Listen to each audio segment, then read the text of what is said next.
Option chain చూసేటప్పుడు అందర్నీ confuse చేసే పదం ఓపెన్ ఇంట్రెస్ట్ ఓఐ. అసలిది మార్కెట్లో ఏం రోల్ ప్లే చేస్తుందో తెలుసుకుందాం.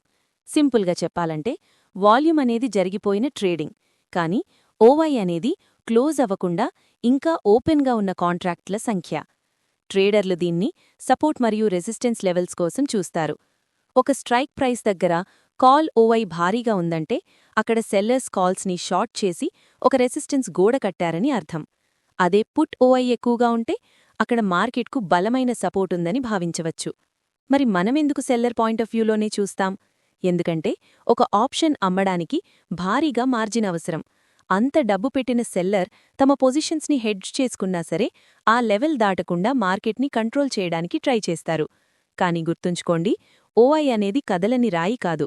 ఒకవేళ మార్కెట్ ఆ లెవెల్ని బ్రేక్ చేస్తే అక్కడ ఉన్న సెల్లర్స్ భయపడి ఎగ్జిట్ అవుతారు. దీన్నే షార్ట్ కవరింగ్ అంటారు. దీనివల్ల మార్కెట్లో మొమెంటం ఇంకా పెరుగుతుంది. చివరిగా ఓఐ మనకు కేవలం బిగ్ ప్లేయర్స్ ఎక్కడ ఉన్నారో ఒక ఐడియా ఇస్తుంది. కేవలం ఓఐని మాత్రమే నమ్మి ట్రేడ్ చేయకుండా ప్రైస్ యాక్షన్ని కూడా గమనించడం ముఖ్యం.